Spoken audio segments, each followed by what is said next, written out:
I'm Karen Kingsbury. We are super excited about a story that we're going to tell today about Toby. And I'm her husband, Donald, and this is Toby, our dog Toby, who's 7 years old. Hi, Tobe.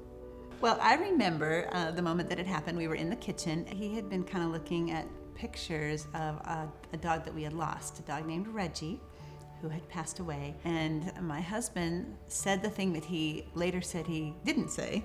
He said, I think maybe it's time that we get another dog. And we had had a dog for 14 years, and he'd gotten very sick and had to be put to sleep. And he was also a white lab.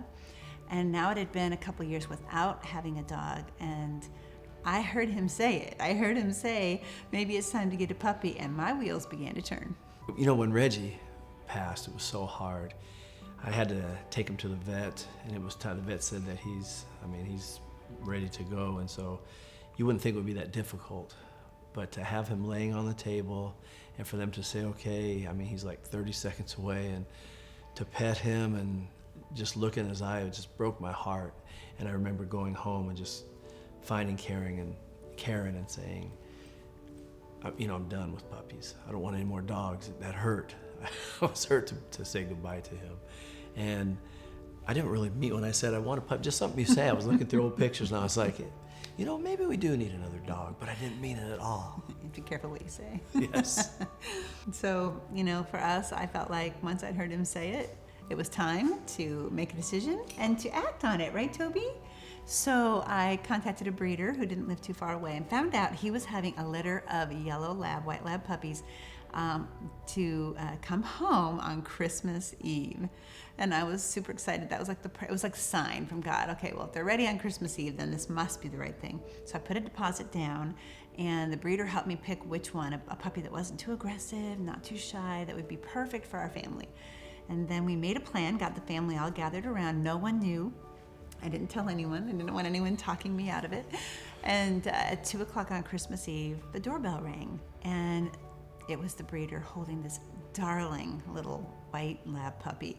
And the kids were they were so excited. It was like something out of a Rockwell painting with the Christmas tree in the background. And I think one of our sons started crying, this is the best Christmas gift ever, our little puppy.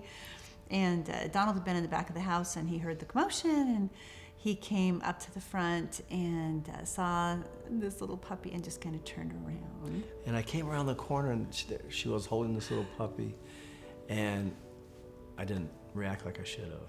I turned around and walked away and went outside because I just had all this flood of memories of Reggie, and now we got a new dog, and do we have the time to work with the dog? And the kids are all involved in sports and things at school, and no, I don't want this thing. And I just heard God say, go back in there. And so I turned around and went back in and held him and kind of thanked her for the gift. I probably wasn't the best thank you, but it was. I really didn't want it. Like I said, I did not want another puppy, but I'm so glad that I listened to the Lord that day. Well, I knew it wasn't just about the time and the commitment, because he's so good with dogs. We wouldn't have a dog if it wasn't for you. You're so great at training them and spending time. They always end up being his dog, no matter what.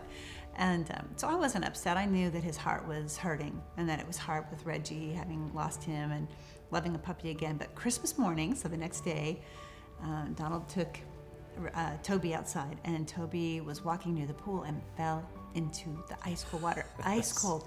And he went in after him, and he got him and brought him to his chest, and took him really quickly back into the house, and he got back into bed, and he said, I've got to keep him warm, he's just shivering. And I covered him up with some blankets, just hugging that little puppy and helping him stay warm.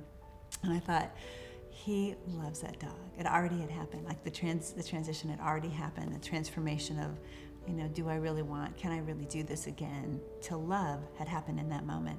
And we kind of talked about it that day. He warmed up, and he was sitting by the Christmas tree as kids opened their presents. And we said, love hurts. Like, love comes with loss. Yes. But it's worth it, and it's worth loving again. And now, of course, today, he's your dog. There's no question. We take him for a walk every morning. Every morning is like a brand new walk for him. He's so happy and hyper and hopeful. But he sits on my feet while I write novels. So I don't write a book without Toby just laying on my feet. He'll give me that look back, you stay in your chair. Keeps her accountable. You have a deadline. And so Toby's just become such a deep part of our family. I can't imagine life without him.